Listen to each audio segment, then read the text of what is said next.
A great general once prefaced his writings on the history of warfare with the comment, "I have not written this book to glorify war. I have sought to highlight the human endeavor of men and women which is brought out in wartime." Montgomery of Alamein, 1968. So with this series, The Amazing World of War Machines, we shall not glorify war, but highlight the ingenuity and flexibility of the human mind in overcoming the theoretical and technical challenges of the times.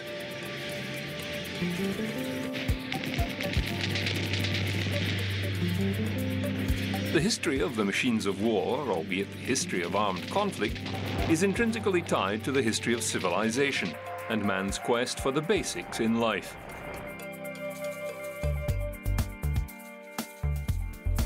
From the dawn of time, people have endured conflict, and in so doing discovered the value of technological advantage.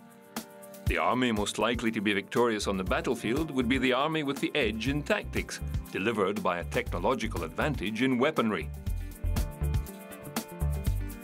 Time and again, the better bow and arrow won the day. The Assyrians had the battlefield superiority with their chariots, able to take advantage of the flat desert terrain.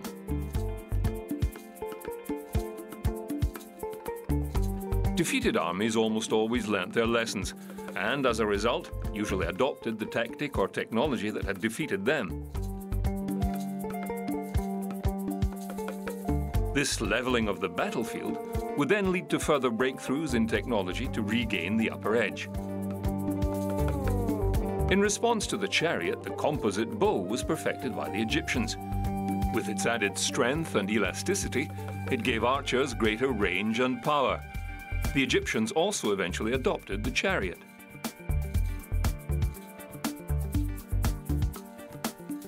In defense of superior arrows, the Sumerians developed armor, cloaks studded with small circular metal pieces and larger shields, which the Romans used to create the phalanx. Methods to overcome the phalanx were explored, and so on through the ages. One-upmanship was the name of the game of warfare and survival. Other stepping stones included the Roman gladius, or short sword, made from carbon steel. The English longbow, the trebuchet, and chain mail. But one technological development superseded all before it in one single stroke, or more appropriately, one single flash. Deep within the mists of mythology and forgotten history lies the origin of gunpowder, better known as black powder.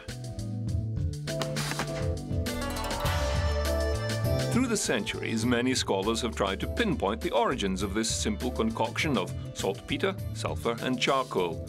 Many have laid claim, from the Chinese to the Greeks, the Arabs to the Hindus.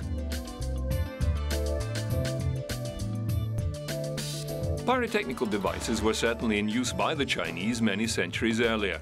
Ceremonial and religious fireworks were common. These concoctions of chemicals may well have included the black powder.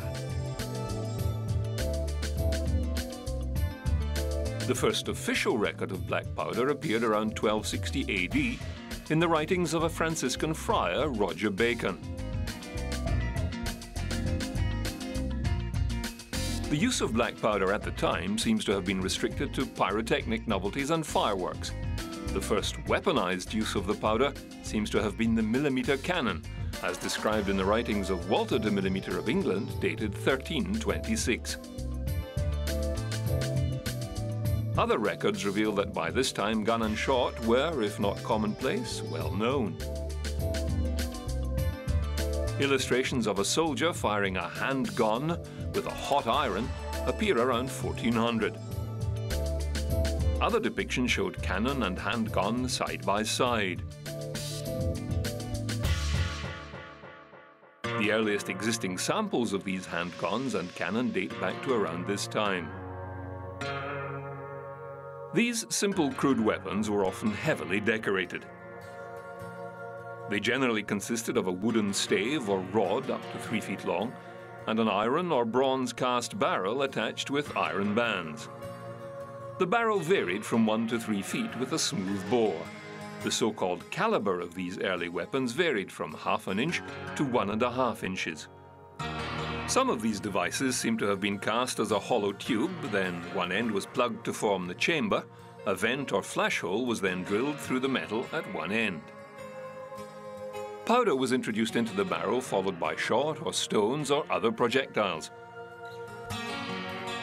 Powder was then added to the outer vent or flash hole, and whilst the gun was held and aimed with the wooden stave, hot iron was applied to the priming powder in the vent.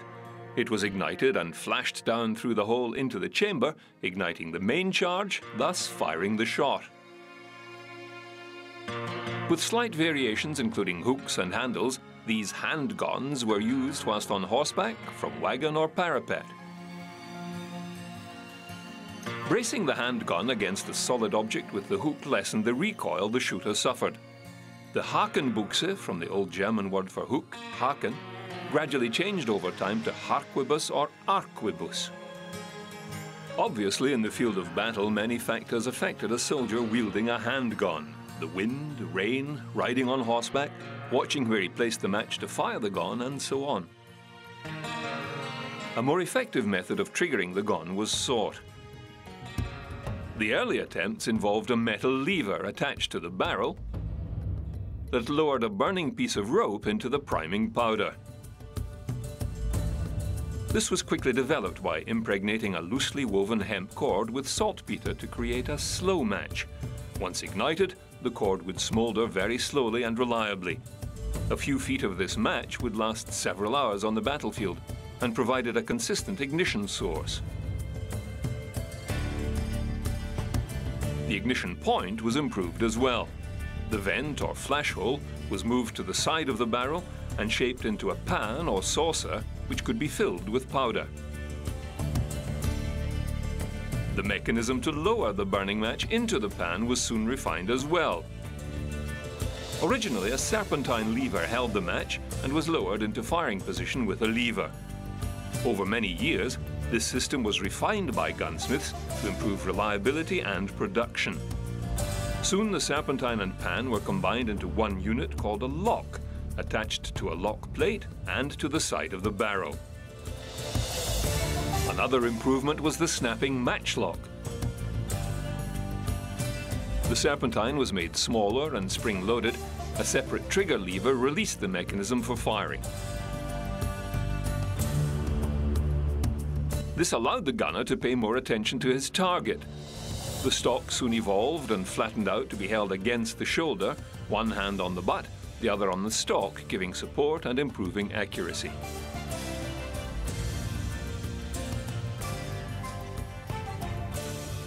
The musketeer soon became more accurate, hence more formidable on the battlefield.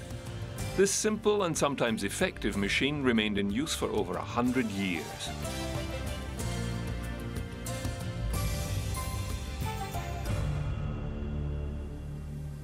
The 16th century brought with it a renewed interest in improving the technology. The next stage was to remove the smouldering match and replace it with a better ignition source. The wheel lock is basically an old-fashioned cigarette lighter. In it, a serrated wheel would spin rapidly, held against a flint stone. The resulting shower of sparks would be directed into the pan full of priming powder and ignited.